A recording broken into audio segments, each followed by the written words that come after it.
Quais os documentos nós devemos apostilar no Brasil ainda para levar a Portugal? Vamos lá. A primeira coisa que a gente tem que entender é que isso não é obrigatório, tá, pessoal? Algumas pessoas, elas ficam preocupadas achando, é obrigatório passar com o documento apostilado. Olha, certidão de antecedentes criminais da Polícia Federal, por exemplo. Hoje, a qualquer tempo, né, a autoridade migratória, ela sabe disso, ela consegue entrar e tirar online. Então, isso, as coisas do passado, a gente deixa no passado. Então, hoje, as coisas modernizaram, tá tudo muito mais tranquilo. Agora, quando a gente pede para que o cliente, né, se ele puder levar alguns documentos apostilados, seria bom, é pelo seguinte motivo. Pode ser que em algum momento da sua vida em Portugal, seja necessário lançar mão desse documento. Você vai precisar dele. Para você solicitar ele morando em Portugal, vai ser difícil, tá? Vou te dar um exemplo. Vamos supor que você precise fazer, na verdade, uma procuração pública. Ou ainda, você precise assinar algum documento e você ainda não tem credenciais no aquele assinador digital dos cartórios do Brasil, você vai precisar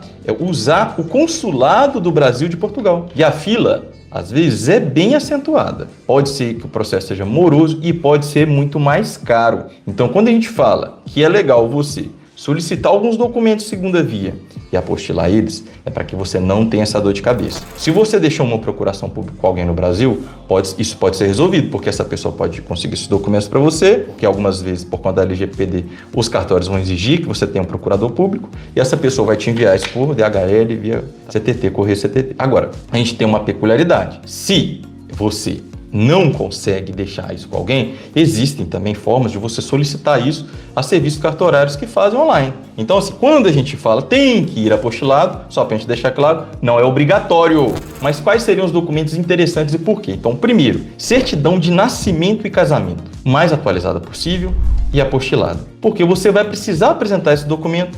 Irmão, quando você estiver prestes a se regularizar, você vai precisar apresentar esse documento. Irmão. Então, isso é muito importante. E se o seu documento está desatualizado, eles podem aplicar e te pedir um novo, vão abrir exigência, isso vai te atrasar, isso vai, né, te atrapalhar. Então, nascimento e casamento. Raine, mas quando eu casei, eu entreguei o meu... Ou eu casei em Rondônia e eu moro em Santa Catarina.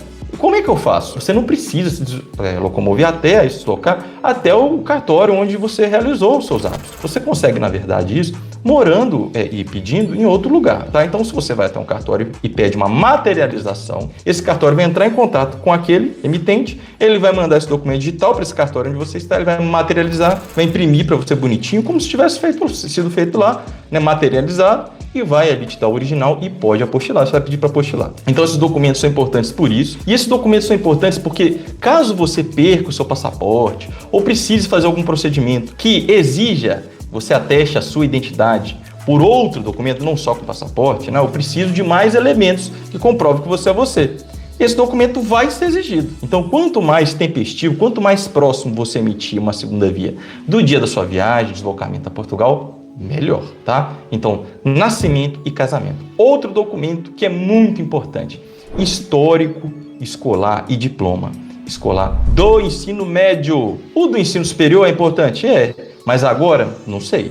A não ser que você já esteja se planejando há muito tempo, querendo atuar na sua área do ensino superior. Você já sabe como é que funciona o processo da DGES. Você já sabe qual dos 3 tipos de validação de diploma você vai percorrer. Você já sabe qual concurso você vai fazer. Você já está todo preparado? Tudo bem. Então, se você já quiser movimentar e já até começar essa legalização antes, é muito bom. Agora, de uma forma mais séria, de uma forma mais prática, a única coisa que você vai conseguir validar com mais facilidade é o seu ensino médio, transformar o seu ensino médio em ensino secundário. Ensino secundário em Portugal é parecido com equivalente ao ensino médio do Brasil, e este documento pode ser solicitado por algumas empresas. Vamos supor que você passe um processo seletivo e essa empresa te exija, né, o ensino secundário. Não adianta mostrar o ensino médio, você vai precisar fazer esse procedimento. E esse documento precisa ser mais recente, precisa estar com a apostila legal, não necessariamente mais recente, mas você tem que ter apostilado. Se você conseguir uma segunda via melhor, é bom que seja original também. Nós temos um probleminha, por isso que às vezes é segunda via. Nós temos um probleminha que às vezes, para você poder apostilar, alguns cartórios exigem um sinal público no documento, para eles validarem reconhecer esse sinal público e depois fazer o apostilamento. E outros aceitam fazer sem esse sinal público, dependendo do tipo de documento. Então, se o cartório da sua região não aceita e o próximo é 300 quilômetros, a gente já vê de tudo aqui. A gente, né, como advogado, eu advogo para pessoas do Brasil todo, às vezes pessoas de outros países também. Então, é comum que às vezes não tenha um cartório ali na região daquela pessoa, mas mora num local mais interiorano. Quando isso acontece, o que você deve fazer? Você vai ou procurar a Secretaria de Educação para que uma pessoa faça essa assinatura por você e ela fale qual é o cartório onde ela pode reconhecer e você apostilar, ou ainda você vai solicitar uma declaração dessa própria instituição e levar até o cartório, ou se ela conseguir te informar onde o diretor que assinou seu diploma mora, vai fazer assim. Essas seriam as formas legais, as formas, vamos dizer assim, normais do processo. Agora, existe uma outra forma, não é impeditivo, tá? Nunca vi dar problema, mas isso é nos últimos casos. Você também assina o seu próprio histórico de diploma. É porque eu falo histórico de diploma porque quando é ensino público geralmente é junto e particular às vezes separado. Então quando você vai fazer, você assina e fala, tudo bem, pode apostilar reconhecendo a minha assinatura. Então esse aí nas últimas hipóteses, o legal é que se o cartório te exige o reconhecimento de ensino público, que seja feito, então, a partir da assinatura do diretor da escola. Então, esses 3 documentos, eles são imprescindíveis. PB4 precisa apostilar no passado, na época da pandemia, na época que fazia sentido, talvez, para algumas pessoas entrarem como turista para se legalizar depois, porque nunca fez sentido. O ideal é fazer, né, o processo correto, como a lei determina. Mas existia uma época que era possível você fazer isso. Você levava o seu PB4 apostilado em um centro de saúde e às vezes eles te davam o seu utente transitório, tá? Valia por 90 dias, enfim, e às vezes no final até te dava o definitivo também, tá? Então o que acontece? Na verdade o definitivo ele tem a ver com o médico da família, por isso que tem um pouquinho de dificuldade, mas dependendo da região você até consegue numa USF lá que você vai e dá um jeitinho. Mas o natural é que você só consiga, né, usar o sistema público de saúde depois que você tem um número de utente definitivo. E o seu PB4, ele só vai servir para emergências. Em algumas situações, pode ser também concedido, como eu disse, de forma transitória, mas ele não precisa ser apostilado mais, não existe isso, porque online você consegue entender o documento. Certidão de antecedência da Polícia Federal. Eu não sei por que ainda é solicitado da forma como é solicitado pelas VFS, pelo consulado, né, o MNE, isso é uma norma de cima, obviamente, continua exigindo uma apostilar esse documento, não faz sentido nenhum. Você consegue atestar a validade dele e isso só é solicitado para o visto. Depois, para usar isso em Portugal, não precisa apostilar mais esse documento, você vai economizar muito dinheiro. E eu falo isso porque tem cartório, gente, você consegue apostilar o documento por 30 e poucos reais, 40 reais. E às vezes consegue fazer online. Depois anota aí, o cartório de Forquilha, Santa Catarina. Não sei se muita gente vai por intermédio desse vídeo, mas fala que foi o Dr. Jaime que indicou, que aí eles vão, tá, porque eu trabalho também, uso muito esse cartório, né, quando a gente vai fazer pesquisa genealógica, para nacionalidades, etc. A gente usa por lá e é tudo online.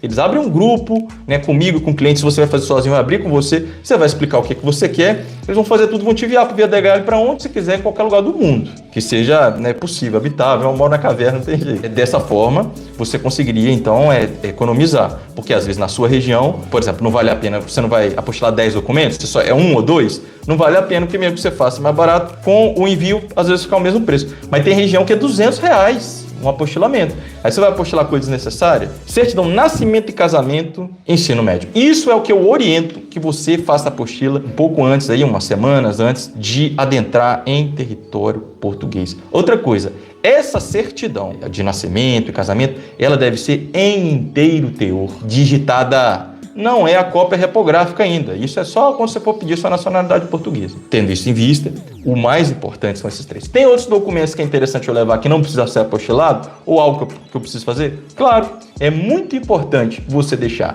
uma procuração pública com alguém da sua confiança para que te represente no judiciário, faça uma compra, uma venda de algo que você vá precisar ali fazer sem precisar sair de Portugal, mesmo porque depois que você entra com visto, de visto de procura de trabalho, que é a grande maioria que é visto de uma entrada, você não deve sair de Portugal enquanto não tem a sua autorização de residência. Tendo em vista isso, é importante você já deixar tudo certinho, a procuração pública para alguém, carteira de vacinação trazer, a sua das crianças. Se você tem a possibilidade de solicitar NIF, NIS, abertura de conta bancária, faz antes de chegar em Portugal, para já chegar tudo certinho. Por exemplo, advogados solicitadores fazem esse trabalho.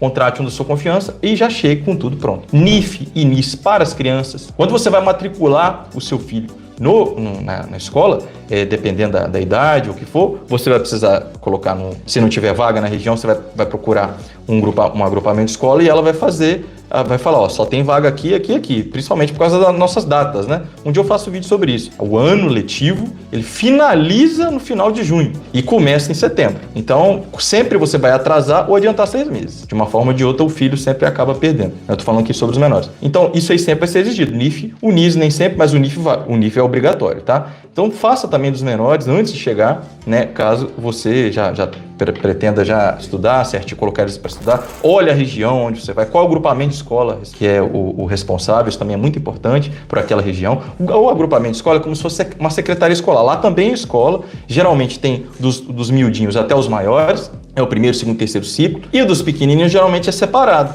só o primeiro ciclo e ficam mais afastados. Aí só que se não tiver lá, você tem que ir nesse agrupamento e falar onde está disponível. E se não tiver disponível na sua freguesia, ele vai falar, ó, vai na freguesia vizinha e procura lá, tá? Um dia a gente fala mais sobre isso, mas é muito importante. Então, carteira de vacinação, você levar, né? NIF tem que ter direitinho. Esses documentos são importantes. Se você usa algum medicamento, é importante você já ter laudo disso, todos os seus documentos, seu histórico, pessoal. Isso é uma vida nova, mas boa parte das coisas, né, do Brasil você vai dar continuidade, acredito.